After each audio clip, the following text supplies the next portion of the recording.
നമസ്കാരം. പുതിയ സർക്കാർ, പുതിയ മുഖ്യമന്ത്രി, പുതിയ പ്രതീക്ഷകൾ.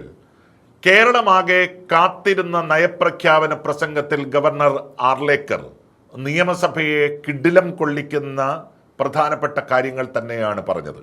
കേരളം വളരെ ഗൗരവത്തോടുകൂടി കാത്തിരുന്നത് വികസന അധ്യായങ്ങൾ എന്തൊക്കെയായിരിക്കും എന്നുള്ളത് കേൾക്കാനല്ല. അവരെല്ലാം കാത്തിരുന്നത് ക്ഷേമപ്രഖ്യാപനങ്ങൾ എന്തൊക്കെയായിരിക്കും എന്നറിയാനാണ്. പ്രത്യേകിച്ച് ഐക്യ ജനാധിപത്യ മുന്നണി തെരഞ്ഞെടുപ്പിന് മുന്നോടിയായി നടത്തിയ പ്രഖ്യാപനങ്ങൾ. ആ പ്രഖ്യാപനങ്ങളിൽ ഏറ്റവും പ്രധാനപ്പെട്ടത് ഇന്ദിരാ ഗ്യാരണ്ടി ആയിരുന്നു. രാഹുൽ ഗാന്ധിയുടെയും KC വേണുഗോപാലിന്റെയും പിൻബലത്തോടെ കേരളത്തിലെ കേരള പ്രദേശ് കോൺഗ്രസ് കമ്മിറ്റിയും അതുപോലെ തന്നെ ഐക്യ ജനാധിപത്യ മുന്നണി നേതൃത്വവും ഒന്നടങ്കം കേരളത്തിന്റെ ജനങ്ങളുടെ മുമ്പിൽ അവതരിപ്പിച്ചതാണ് 5 പ്രധാനപ്പെട്ട ഇന്ദിരാ ഗ്യാരണ്ടികൾ. ഈ 5 ഗ്യാരണ്ടികൾ നടപ്പിലാക്കിയാൽ കേരളത്തിന്റെ സാമ്പത്തിക സ്ഥിതി കൂപ്പുകുത്തും എന്ന വലിയ തോതിലുള്ള വ്യാഖ്യാനമുണ്ടായി. ഇത് നടപ്പിലാക്കാൻ വരാൻ വേണ്ടി പോകുന്ന സർക്കാർ അത് UDF-ൻ്റെതാണെങ്കിൽ അവർക്ക് കഴിയില്ല എന്ന് ഇടതുപക്ഷവും BJP-യും ആവർത്തിച്ചു പറഞ്ഞു. ഖജനാവിൽ പൂച്ച പെറ്റ് കിടക്കുന്ന ഒരു സർക്കാരിന്റെ കാലഘട്ടത്തിൽ തുടർന്നു വരാൻ വേണ്ടി പോകുന്ന ഒരു സർക്കാരിന് ഇത്രയും വലിയ ക്ഷേമ പ്രഖ്യാപനങ്ങൾ നടത്താൻ എന്ത് ധൈര്യമാണ് എന്ന് പലരും ചോദിച്ചു. സർക്കാർ അധികാരത്തിൽ വരാനുള്ള ചില പ്രവർത്തനങ്ങൾ മാത്രമാണ് ഇതെന്നും അധികാരത്തിൽ വന്നാൽ ഇതെല്ലാം മറന്നുപോകുമെന്നും സാധാരണക്കാർ പോലും പറഞ്ഞു. പക്ഷേ അപ്പോഴും നിശ്ചയദാർഢ്യത്തോടുകൂടി ഐക്യ ജനാധിപത്യ മുന്നണിയുടെ നേതാക്കൾ ഇത് ആവർത്തിച്ചു.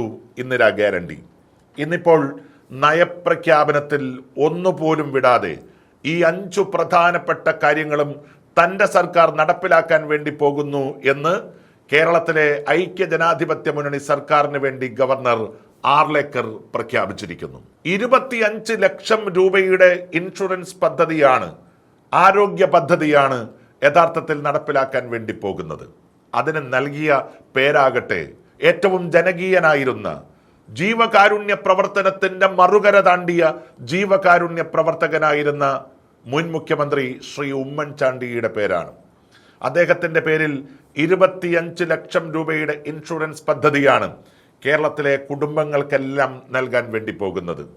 ഇത്രയും വലിയ ഒരു ഇൻഷുറൻസ് പദ്ധതി കേരളത്തിൽ നടപ്പിലാക്കുമ്പോൾ കോടിക്കണക്കിന് രൂപ പ്രീമിയമായി സംസ്ഥാന സർക്കാർ ഓരോ മാസവും അടയ്ക്കേണ്ടി വരും ഇൻഷുറൻസ് കമ്പനികൾക്ക്. ഇതെങ്ങനെ കണ്ടെത്തും എന്ന് ഒരുപക്ഷെ VD സതീശൻ എന്ന കേരളത്തിന്റെ മുഖ്യമന്ത്രിയും അതുപോലെ തന്നെ കേരള ധനകാര്യ വകുപ്പിന്റെ ചുമതല വഹിക്കുകയും ചെയ്യുന്ന വ്യക്തി അദ്ദേഹത്തിന്റെ ബജറ്റ് പ്രസംഗത്തിൽ പ്രഖ്യാപിക്കും എന്ന് കേരളം കാത്തിരിക്കുകയാണ്.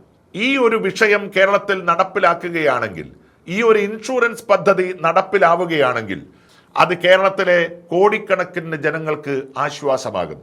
കേരളം ഇന്ന് അനുഭവിക്കുന്ന ഏറ്റവും വലിയ ദുരന്തം എന്ന് പറയുന്നത് മാരകമായ രോഗങ്ങൾ വഴി പട്ടിണിയിലേക്ക് പോകുന്നു എന്നുള്ളതാണ്. ഒരു ക്യാൻസർ ബാധിതനായ ഒരാൾ ഒരു കുടുംബത്തിൽ ഉണ്ടായാൽ ആ കുടുംബം ഒന്നടങ്കം തകരുന്ന കാഴ്ച കേരളത്തിൽ ഉടനീളം നമ്മൾ കണ്ടുകൊണ്ടിരിക്കുകയാണ്. അവിടെയാണ് ആശ്വാസത്തിന്റെ ഹിമാലയമായി ഈ ഒരു പദ്ധതി നിലവിൽ വരുന്നത്. അതുപോലെ തന്നെ ക്ഷേമ പെൻഷന്റെ കടന്നു വന്ന വഴികളൊക്കെ നമുക്ക് വളരെ കൃത്യമായിട്ട് അറിയാം. വെറും 400 രൂപയിൽ നിന്നാണ് ഇടതുപക്ഷ സർക്കാർ അധികാരത്തിൽ നിന്ന് പോകുമ്പോഴേക്കും 2000 രൂപയായി അത് വർദ്ധിച്ചത്. അത് കൃത്യമായി വിതരണം ചെയ്യുന്ന കാര്യത്തിൽ ഇടതുപക്ഷ ജനാധിപത്യ മുന്നണി സർക്കാർ പലപ്പോഴും അലംഭാവം കാട്ടി എന്നുള്ളത് കേരളമാകെ ചർച്ച ചെയ്യപ്പെട്ട വിഷയമാണ്. ആ ഒരു ഘട്ടത്തിലാണ് ഇന്ദിരാ ഗ്യാരണ്ടിയുടെ പേരിൽ 3000 രൂപ ക്ഷേമ പെൻഷൻ നൽകാൻ തീരുമാനിച്ചിരിക്കുന്നത്. അതും ഇന്നത്തെ നയപ്രഖ്യാപനത്തിൽ കയ്യടിയോടുകൂടിയാണ് ഭരണപക്ഷ ബെഞ്ചുകൾ സ്വീകരിച്ചത്. എന്ന് നടപ്പിലാക്കും എന്നുള്ളതിനെ കുറിച്ച് പറഞ്ഞിട്ടില്ല. സ്വാഭാവികമായും ഇതും ബജറ്റ് പ്രസംഗത്തിലൂടെ നമുക്ക് കേൾക്കാൻ സാധിക്കും. കേരളത്തിലെ പെൺകുട്ടികൾക്ക് ഉന്നത വിദ്യാഭ്യാസ രംഗത്ത് പ്രവേശിക്കുമ്പോൾ 1000 രൂപ നൽകും എന്ന വാഗ്ദാനം ഉണ്ടായിരുന്നുവെങ്കിലും അത് നയപ്രഖ്യാപനത്തിൽ മറ്റൊരു രീതിയിലാണ് അവതരിപ്പിക്കപ്പെട്ടിട്ടുള്ളത്. അതിനോടൊപ്പം തന്നെ സ്കൂൾ തലത്തിൽ പഠിക്കുന്ന പെൺകുട്ടികൾക്ക് ആർത്തവ അവധിയായി 3 ദിവസം നൽകും എന്നും അവർക്ക് ക്ലാസ് നഷ്ടപ്പെടാതിരിക്കാൻ പ്രത്യേകമായ ക്ലാസുകൾ പ്രത്യേക രീതിയിൽ ഒരുക്കി നൽകുമെന്നും സർക്കാർ പറഞ്ഞത് പെൺകുട്ടികളെ സംബന്ധിച്ച് ആശ്വാസകരമായിട്ടുള്ള വാർത്തയാണ്. അതിനോടൊപ്പം തന്നെ സ്ത്രീ ശാക്തീകരണ മേഖലയിൽ നടപ്പിലാക്കേണ്ട നിരവധി പദ്ധതികളെക്കുറിച്ച് ഇന്നത്തെ നയപ്രഖ്യാപന പ്രസംഗത്തിൽ ഗവർണർ ആർലേക്കർ സൂചിപ്പിക്കുകയുണ്ടായി.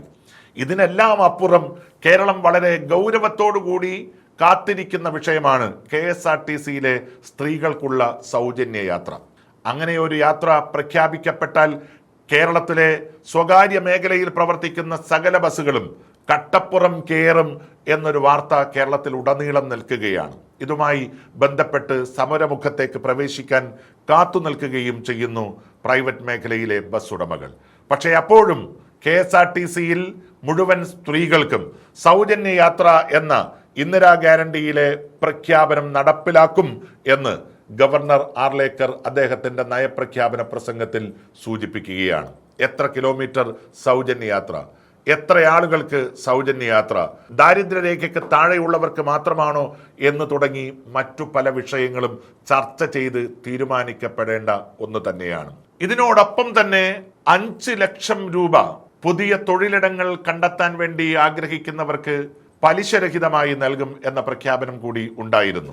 അതിന്നത്തെ നയപ്രഖ്യാപനത്തിൽ ഇടം പിടിച്ചിട്ടില്ലെങ്കിലും പുതിയ മേഖലകളിലേക്ക് ചെറുപ്പക്കാരെ വിന്യസിക്കാനുള്ള നിരവധി പദ്ധതികൾ സ്വാഭാവികമായും സംസ്ഥാന സർക്കാർ ആവിഷ്കരിച്ചിട്ടുണ്ട്. പ്രത്യേകിച്ച് കാർഷിക മേഖലയിൽ ഉൾപ്പെടെ സ്റ്റാർട്ടപ്പുകൾ ആരംഭിക്കുന്നതിനെ കുറിച്ചും സർക്കാർ സമഗ്രമായി ചിന്തിക്കുന്നു എന്ന വാർത്തകളാണ് പുറത്തു വന്നുകൊണ്ടിരിക്കുന്നത്.